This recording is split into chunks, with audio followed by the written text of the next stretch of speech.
خانقاہ ربانیہ نقشبندیہ روحانی معالج پیر مفتی احسن محمود نقشبندی صاحب۔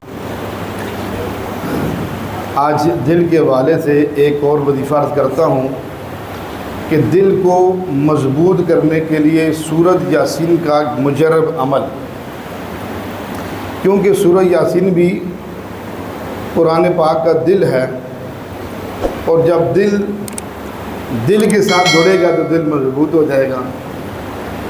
انسان کا دل اور قرآن کا دل آپس میں جب دونوں دل ملیں گے تو اللہ پاک اس کی برکت سے دل کو مضبوط کر دیں گے۔ تو اس لیے علماء نے لکھا ہے جن کا دل کمزور ہے یا جن کا کمزور نہیں بھی ہے، وہ اپنے دل کو مضبوط ہی رکھنا چاہتے ہیں تاکہ وہ کمزوری کی طرف نہ جائے، تو فرمایا کہ سب سے افضل طریقہ کار یہ ہے کہ ہر نماز کے بعد ایک دفعہ سورہ یاسین پڑھیں۔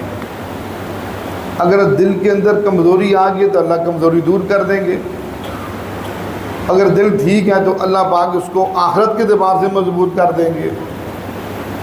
اگر آپ کے لیے یہ عمل مشکل ہے ہر نماز کے بعد ایک دفعہ پڑھنے والا، فرمایا کہ پھر دن میں کسی بھی وقت میں 5 مرتبہ سورہ یاسین اس نیت سے پڑھ لے، اللہ تبارک و تعالیٰ اس کا مقصود اس کو حاصل فرما دیں گے۔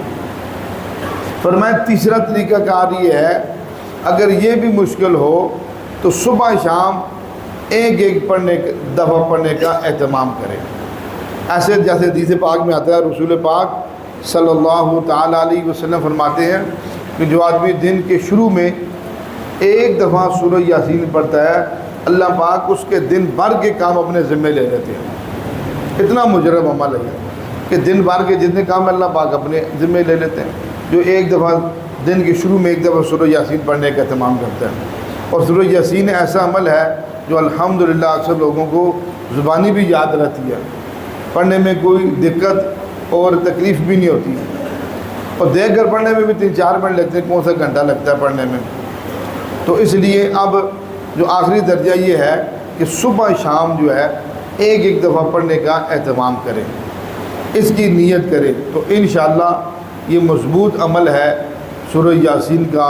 اللہ تبارک و تعالیٰ اس کی برکت سے کمزور دلوں کو بھی مضبوط بنا دیں گے، اور جو دل آخرت کے اعتبار سے بھی کمزور ہوگا اللہ تبارک و تعالیٰ اس کو بھی مضبوط فرما دیں گے۔ دیکھیں جب ہم کوئی بھی عمل یقین کے ساتھ کرتے ہیں نا، جیسے میں نے عرض کیا کہ حضور پاک صلی اللہ علیہ وسلم نے فرمایا کہ جو دن کے شروع میں ایک دفعہ پڑھے گا اللہ دن بھر کے اس کے کام بنا دے گی۔ اب یہ یقین کر کے بھائی میں پڑھوں گا میرا کام ہو جائے گا، جیسے حضور پاک صلی اللہ علیہ وسلم فرمایا من صلاۃ الصبح فهو فی ذمۃ اللہ، جن صبح کی نماز پڑھی وہ اللہ کے ذمہ میں آ گیا۔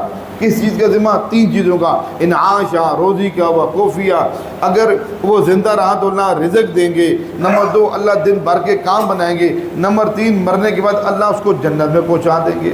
اب اس پر ہمیں یقین ہو، جب یہ یقین ہوگا نا تو ایسے جیسے جمعے میں مسجدیں بھری ہوتی ہیں نا، ایسے فجر میں بھر جائیں گی۔ یقین کی کمی کی وجہ سے کہ فجر کی آدھی صاف بھی نہیں ہوتی اور جمعے میں مسجدیں بھری ہوتی ہیں، یہ ہماری یقین کی کمزوری ہے، اور اس عمل کی برکت سے یہ یقین بھی مضبوط ہوگا۔